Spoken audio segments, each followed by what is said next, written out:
Hey, I am here. There you go. There you go. Angel, you should know in the first part of the show, we just spoken with Kyler Wilson, the amazing, Adam Green. We just had a really fun, review of the training. And if I may, for just a moment, Tony, I'm just going to, for just a moment, I want to, make sure leader doing our training and that she, is an alumni and she came back and did her first team leader role. And Angel, when were you first trained by TJC? I was first trained in April in the Phoenix cohort, and it was amazing. Wow. And now you're one of the leaders of the whole team, of the whole crew. And Gwen McKinney was one of our, Tony, what you need to know is that this amazing media guru, Gwen McKinney, did a media training with all our young people. And they were just beside themselves coming out of that training because they learned so much and got, so much insight on how to really sharpen those media skills. Gwen, what was it like for you to present to our young people? Well, Barbara, I have to say that I was so impressed with the caliber of readiness of your people. These young people came to the table clear and truly ready to do battle in the civic engagement war that is our fight for democracy. And so I think the one thing that I say, Barbara, when I tell people about that training, these were Gen Zers, the youngest generation of adults out there. And Barbara, I feel as a boomer, I can hand over the baton and feel we will be okay. All right now. Thank you because they feel like you could do that because of as they kept telling us throughout the training that they wanted the older generation to impart to them knowledge and to share that knowledge so that they can take that knowledge and run with it and create what they will. Now, Angel, you've been working with us on this whole Jacksonville activation. You heard yesterday about this inactive list that they put thousands of unsuspecting people on, unsuspecting. These voters took the time to get registered to vote. They saw that little ugly piece of paper called a postcard, didn't know what it was, thought it was just trash, trying to sell them something, put it in the trash can, and they have no idea that they're in danger of losing their registration. What was it like when you heard this for you, Angel, yesterday?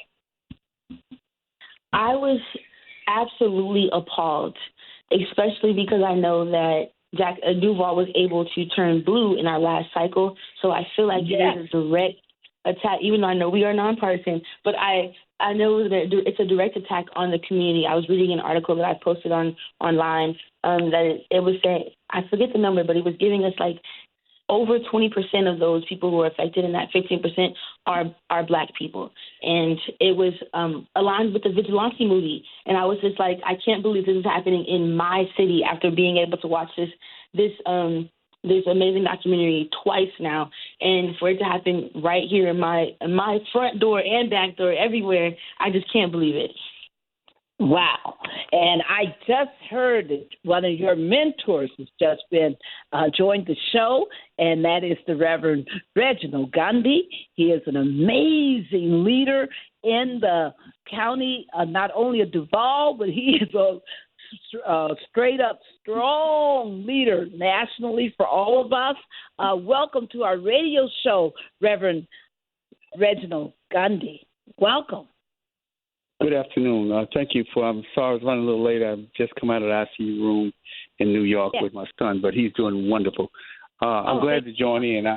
What can I share with you that would help us along? Yes, can you please let people know? You know, we've been talking about this inactive list madness, and we're so, God is greater than all of us, because we picked September 21st because Senator Hill, in his wisdom, said that this would be a good date. We had no idea that it was going to be a necessary date, that it would be so critical. So tell people, why we're doing this activation in Jacksonville, in Duval County, why people need to come out and be a participant in it, sir. Absolutely. Let me give you a very quick history. 2000, Duval County threw away 37,000 votes. That was what we called a silent coup. That's how President then Bush became president of the United States.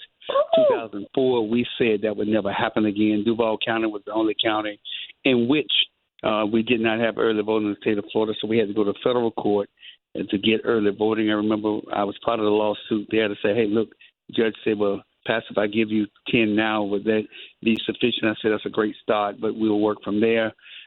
Jacksonville has always been a base whereby which it has been a testing ground for everything that relates to voter registration. So here we are again. The previous supervisor election, this is all non-partisan. The previous supervisor election, we was very hard about us trying to get information from him. So he left without doing the maintenance. And now we're faced with 100,000 plus people who have to be notified. So it's timing. It's important for us to motivate, activate, and move forward to have this event on the 21st of September to get people to understand that this is very strategic as it relates to having people to vote. Right now, some grandmothers cannot vote. Right now, some mothers cannot vote. Right now, people who have been registered cannot vote because they haven't voted in the last two elections. But the problem was that the previous supervisor election did not pull the maintenance on the list. And therefore, this current supervisor election, since he brought it out, he has given us the information so we can have access to it. So we got to do phone calls, door knocking, have this event, motivate people to come out and make sure we register people to vote. So, in other words, we see this is a challenge, but it's also an opportunity. It's challenging, but it's also a way in which we can motivate people, because sometimes you have to have a crisis to move people. Well, they just gave us a crisis. This is a crisis right now as it relates, because Duval County is a majority city. But the other part of this, in a nonpartisan way, this impacts both Democrats and Republicans. And therefore, I'm looking for the marginalized list to tell me how many of the marginalized is not on that list. So we have a challenge, but it's not one that we can't overcome.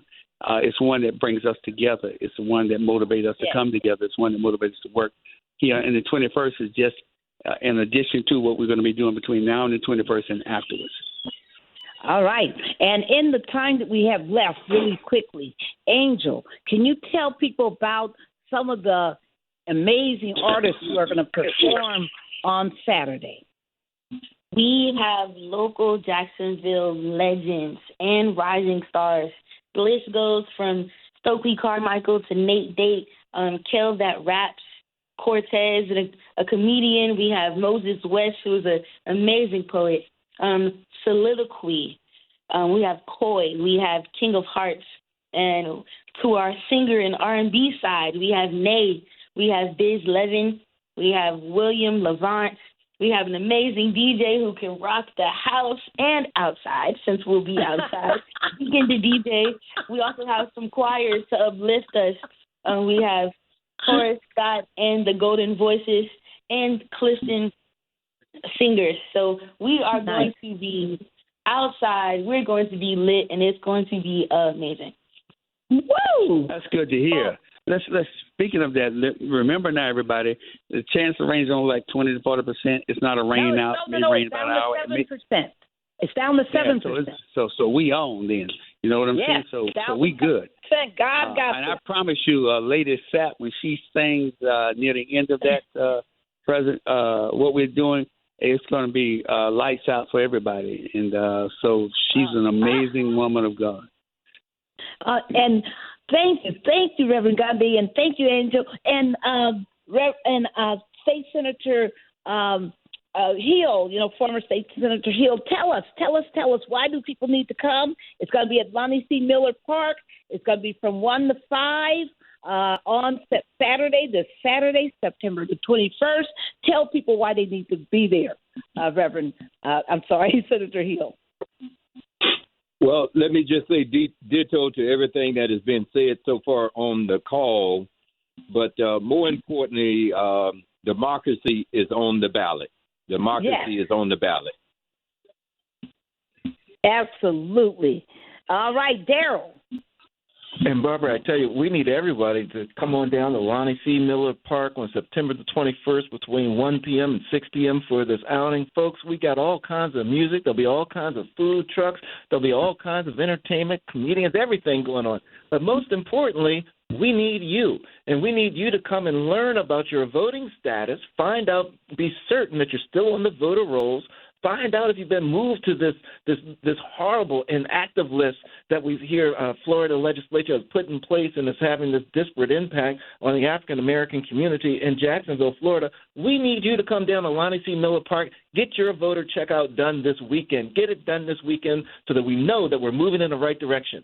If you need more information with regards to the activation this weekend, you can go to tjcoalition.org. Barbara.